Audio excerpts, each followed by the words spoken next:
Bienvenidos a Mesta 360, el podcast donde las decisiones empresariales se piensan en conjunto. Soy Natalia Madero, la gerente comercial y de marketing, y te invitamos a este espacio donde exploraremos temas de actualidad a través de expertos en cada área. Conéctate con nosotros para estar actualizado. Bueno, acá ahorita hablabas como un tema de que la comunicación en descarbonización no es clara y que para mucha gente hoy en día no entiende qué es la medición de la huella de carbono y la importancia. Entonces, Rubén, quiero como que me lo expliques como súper claro para nuestra audiencia, como cuál es la importancia de que tú midas la huella de carbono y cuáles son las industrias que es más importante hasta actualmente la mía. Bueno, la huella de carbono es básicamente tú tienes como en tus procesos unas ciertas emisiones, ¿no? Por más de que tú trabajes en servicios, tú trabajes en cualquier sector, ¿verdad? Llámese, por ejemplo, no sé, estamos hablando de bancos, pues un banco.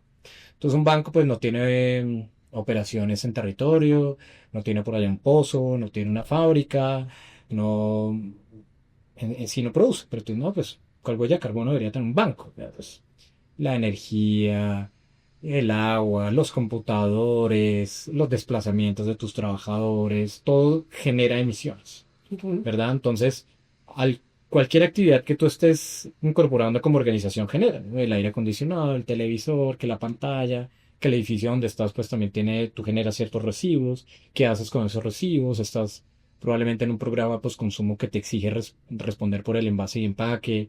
¿Qué vas a hacer después con los computadores que ya no te sirven? Los mandas a reparar, los remanufacturas, los desechas, ¿dónde los dejas? Entonces, todos son emisiones asociadas, ¿no? Al final, todos somos emisiones, ¿cierto? Entonces, cuando una empresa quiere saber, bueno, yo cuánto estoy emitiendo, pues tú tienes que tener claro cuál es tu línea base, dónde estás parado, ¿no? Como, bueno, ¿qué es lo que yo tengo? ¿Qué es lo que emite de mi parte?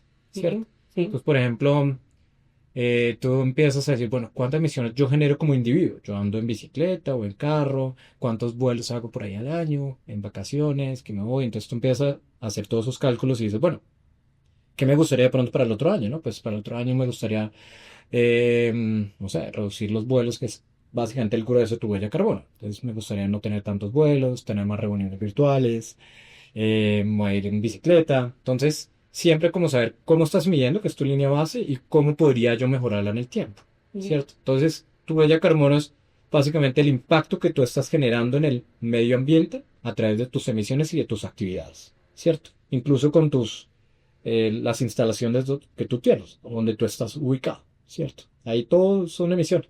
Y no me estoy yendo hasta que, no, la pila del mouse o que el celular también, que cuánto se produjo, cuántas emisiones se generan produciendo el celular. No, no estamos hablando de eso.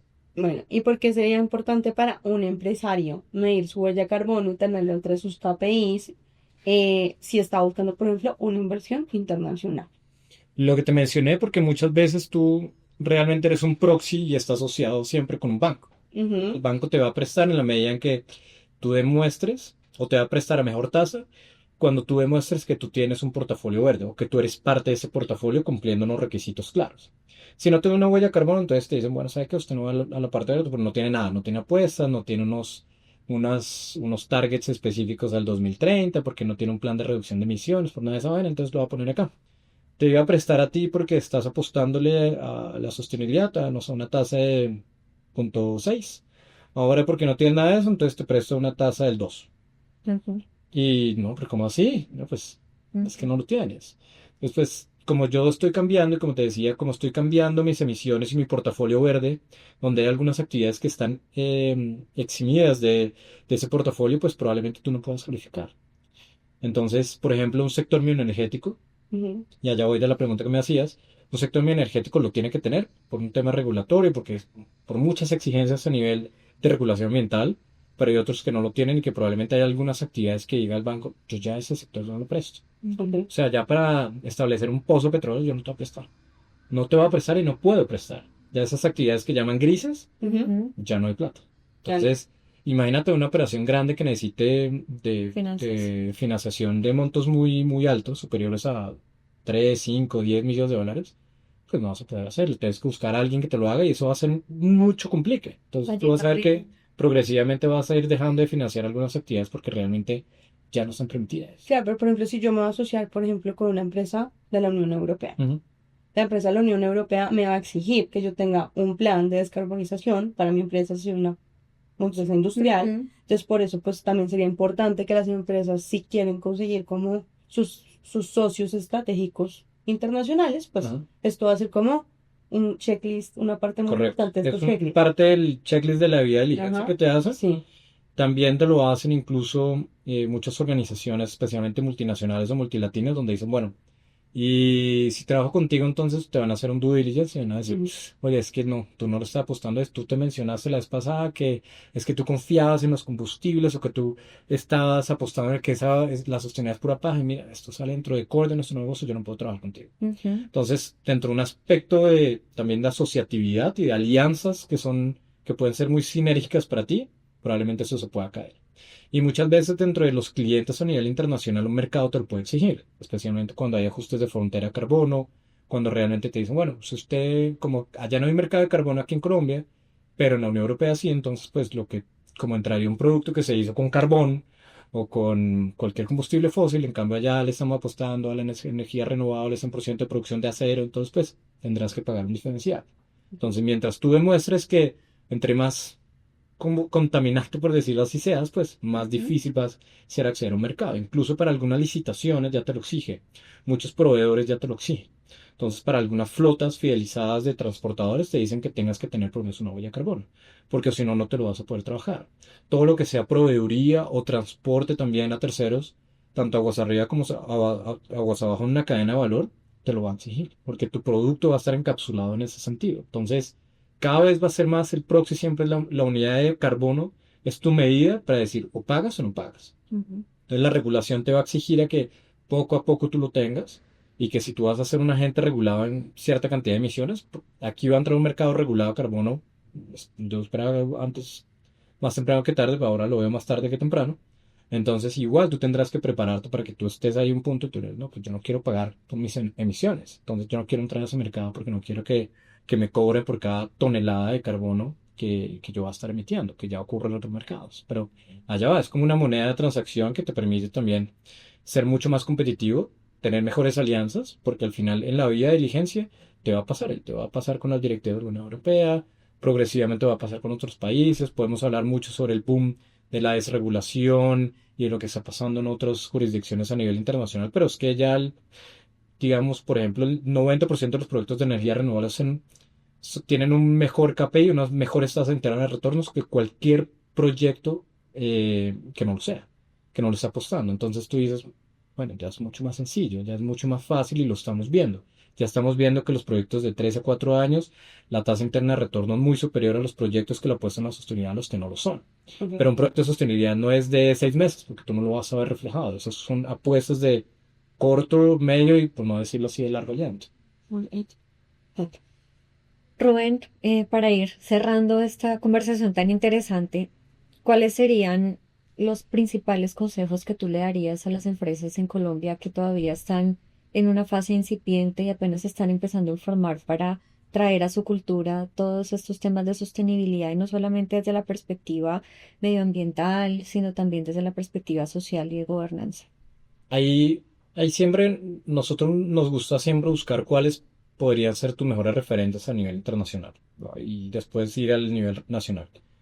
Todo lo que nosotros construimos o promovemos, hacemos análisis sobre qué es lo que resulta mejor en otros lados o qué ha resultado bueno, ¿cierto? Entonces, por ejemplo, si tú eres una empresa de algún sector específico, busca referentes que a ti te generen atracción, que tú puedas ver como cuál podría ser una buena empresa de otro país, no importa de otro, donde tú puedas ver cómo han funcionado, qué hicieron, tú quisieras ser como ellos o quisieras ser mejor.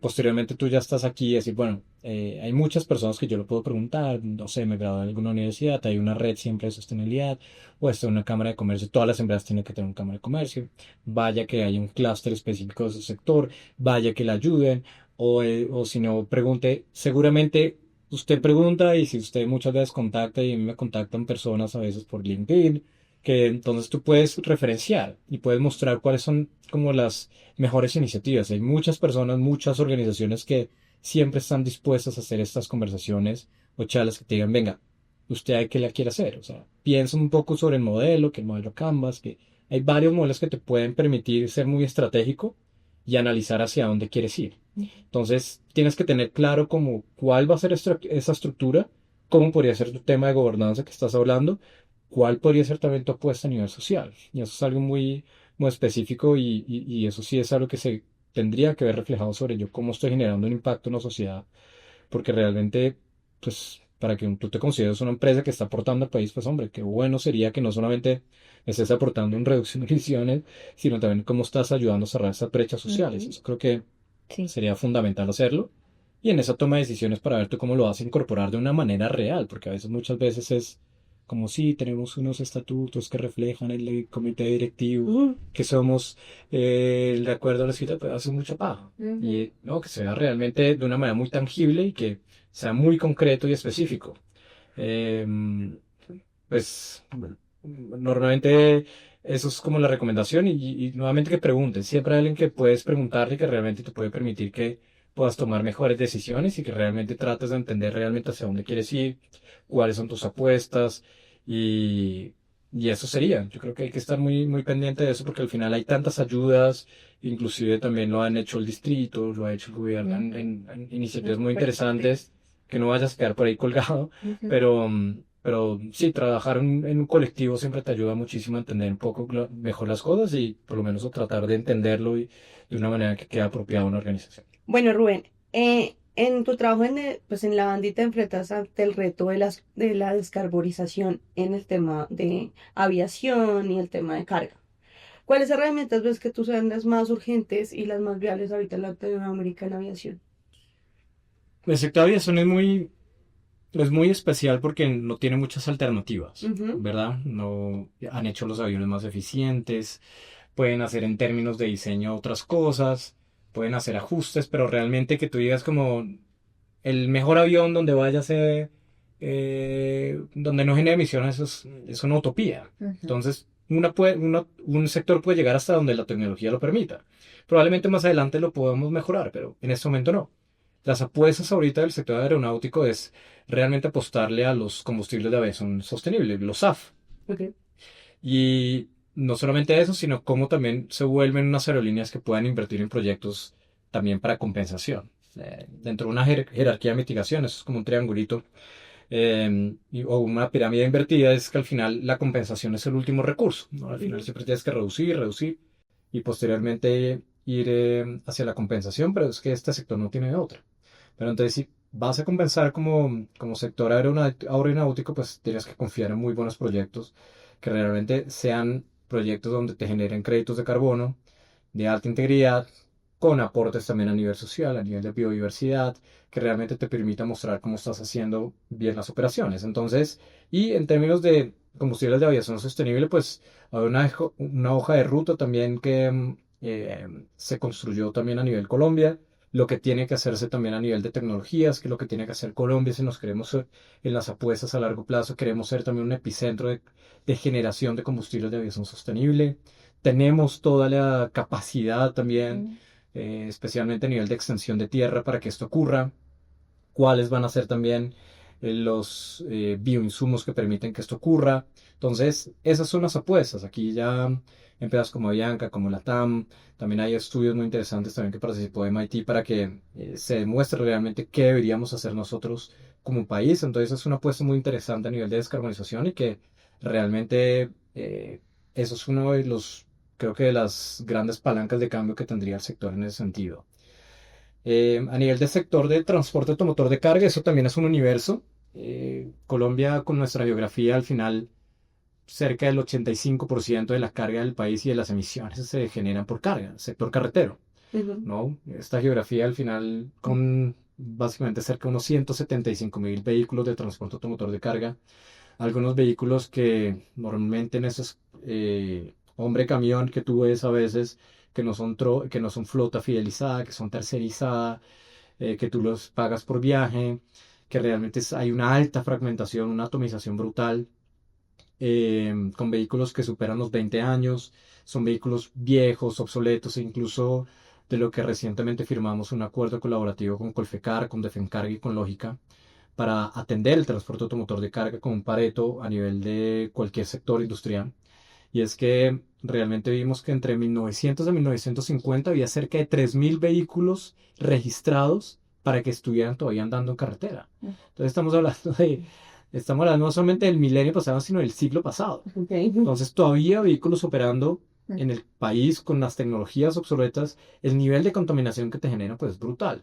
Entonces a eso lo tenemos que apostar, a no solamente una renovación de flota, a mejores patrones en las capacitaciones también del conductor, cómo tenemos que prevenir también que en las mismas revisiones y también tener el vehículo en unas condiciones adecuadas te permite reducir las emisiones, cuáles son las tecnologías que no han servido, las que se han servido, cómo nosotros hacemos para estandarizar y medir los gases de efecto invernadero también o de la flota o de un camión, cómo haces esto para que tenga un valor agregado, cómo reducimos también el consumo también de combustible, cómo hacemos para que la operación sea mucho más eficiente, cómo hacemos también para que el multimodalismo empiece a generarse también y los eslabones en la cadena, tanto zonas francas como los puertos, puedan empezar a integrarse. Cómo trabajamos también una logística inversa, entonces empiezas a trabajar en temas de calidad de aire también, tema de material particulado que es supremamente importante, es un tema de salud pública que también queremos apostarle. Hay unas metas en carbono negro del 40% 2030 y que también es una meta también de la iniciativa. Entonces tú estás hablando de un montón de aristas que realmente eso es un sector que le toca a todo el mundo. Y en esto justo estamos hablando de transporte interurbano de carga. No estamos hablando de primera milla, de última milla. No, estamos hablando de los grandes corredores que mueven la carga del país y donde hay tanto por hacer, donde la audiencia es muy diferente. No estamos hablando del conductor que yo no puedo llegar, es que usted por el alcance 3 debería trabajar en mi proceso de descarbonización. No tengo ni idea, ¿no? Mientras que tú llegas y dices, mira, en la revisión y en las atenciones preventivas de tu vehículo, en la presión de las llantas, tú puedes generar menos, si tú te gastas 300.000 pesos en la gasolina, pues hombre, si tú trabajas en esto, pues tú podrías reducir y puedes se te reduce el combustible, se te reduce también la factura, tú puedes trabajar en esto, mira tú cómo te puedes articular con esta organización. Entonces tú empiezas a ver que hay unas sinergias muy importantes, pero a veces es el modo como lo comunicas. Entonces ahí es como cuentas el cuento y la audiencia objetivo, que tú realmente no vas a llegar con el mismo discurso a un señor que maneja un camión, a una empresa que es una empresa ancla, que ya tiene una estrategia, que tiene que motivar a que los otros también se sumen, pero también muy importante es empezar a pensar en cómo se hace esa sustitución de los vehículos, cómo trabajas con el distrito también para que se ocurra la plata que también necesitas tú para poner el capital. Como cambiar toda una flota no es como... Y no hay modelos tampoco. Sí. O sea, no es como voy a llegar al banco y decir, necesito cambiar toda esta flota y no hay, la vendo. O sea, y no hay cierre financiero tampoco, incluso para los vehículos eléctricos. Entonces, si tú dices, pucha, si no hay un cierre financiero para un vehículo eléctrico, pensarse en un vehículo de hidrógeno son apuestas muy bravas de una empresa y que realmente no te cierras, sino que tú las cierras con tu propio recurso, porque realmente tampoco está el ecosistema para que esto ocurra. Entonces, no solamente también es tema de autonomías, temas de electrolineras, hay de todo. Hay empresas que le apostaron al gas y no estamos con gas, entonces ¿qué vas a hacer con el retrofit? No puedes hacer absolutamente nada. Entonces, hay mucho por hacer. Y especialmente también construir esos modelos también implica un reto muy grande con las marcas, incluso con las mismas refinerías. Puedes hablar con Ecopetrol, con Terpel sobre la calidad también del combustible. De nada sirve traernos la última tecnología cuando el combustible tiene toda la composición misma en que tú no puedes integrar una flota.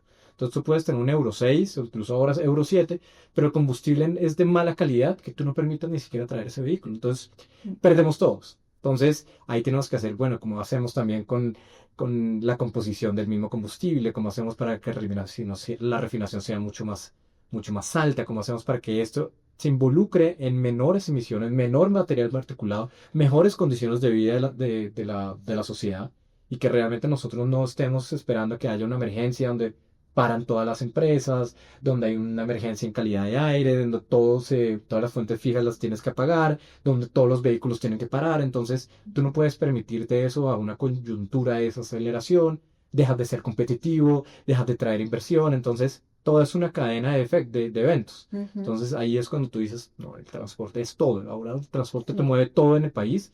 Sería imposible no trabajar con ellos. Y es un reto enorme que tenemos, trabajar con todas las partes interesadas que realmente nos permite sacar adelante estas iniciativas, pero toca generar muchas discusiones con muchos actores porque realmente son varios.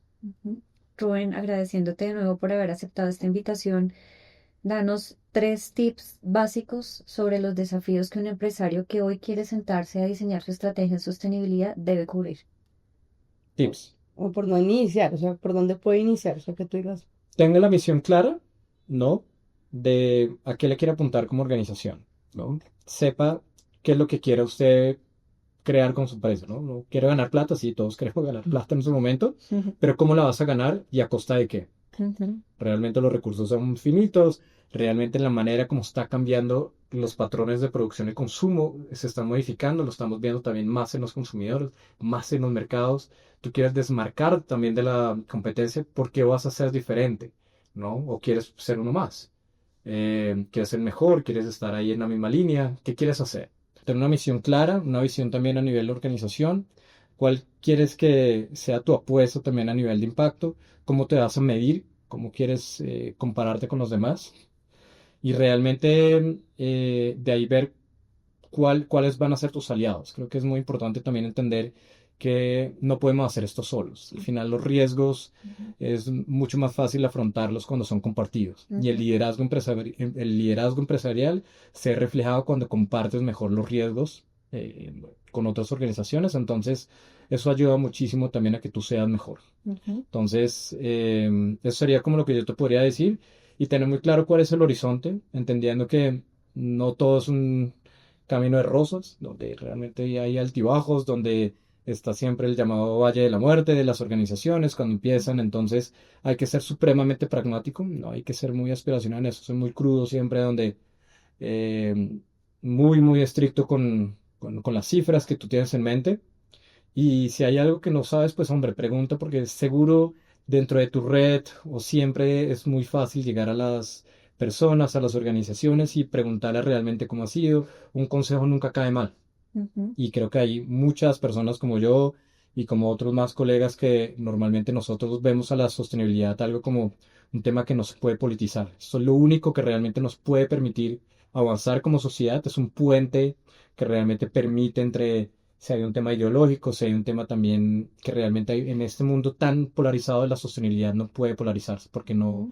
no tiene la manera de polarizarse. De acuerdo. Sí, se puede hacer, pero ese es el único puente que nos permite tomar mejores decisiones para realmente poder lograr mejores resultados y probablemente dejarle un mejor mundo a las personas que vienen adelante y un legado también a nivel individual, que eso es lo que por lo menos a mí me motiva personalmente. De acuerdo. Rubén, pues felicidades por todo ese conocimiento, esa experiencia que tienes aquí en la ANDI. Claramente vas a ser una fuente de consulta para todos quienes tengamos el interés de este tema de sostenibilidad. Mil gracias por haber aceptado la invitación, Nata. Así que, Bueno, entonces para cerrar, ¿tú cómo ves la descarbonización en los próximos 5 años en Colombia? ¿Y cómo nos ves frente como a nuestra competencia directa en Latinoamérica? Em, yo soy bastante... No. O sea, no quiero ser fatalista porque creo que hay muchas personas que ya lo son por mí. Pero creo que si no hacemos realmente, si no queremos si queremos hacer apuestas realmente verdaderas, hay que ser muy optimistas pensando en que vamos a lograrlo, ¿no? Especialmente si no se va a lograr, yo pues básicamente lo que vislumbro es que no se cumplirán algunas metas, pero realmente eso no me puede dejar de fomentar a mí o motivar a que yo no esté tratando de lograrlo y apuntarle a eso, ¿no? Entonces, el mensaje es que hay que ser muy optimista en lo que queremos hacer. Realmente no podemos estar supeditados tampoco a agendas políticas, realmente a que el incentivo, a que si vino esto, que lo otro, no, hay que buscarse la manera. Creo que el colombiano y las empresas colombianas han sido altamente recursivas frente a cualquier coyuntura. ujú, Entonces, yo sí creo que tenemos que ser también ambiciosos en ese sentido. Y yo esperaría que claramente las empresas lo están haciendo mejor. Estamos impulsando también a través de la Andy y con otros colegas. Y esto no es un secreto. Al final, la Andy puede con muchas cosas, pero mejor si somos más que estamos apostándole a eso. Por ejemplo, una iniciativa también de mercados de carbono regulado, donde somos 14 gremios apuntándole a cómo generar estas capacidades también para que el sector empresarial pueda responder a este ejercicio. De qué manera lo vamos a hacer. Si queremos hacerlo, queremos ser los mejores en esto. Entonces ya 14 gremios trabajando en esto. También la iniciativa de transporte, también con 4 organizaciones muy potentes. Necesitamos masa crítica.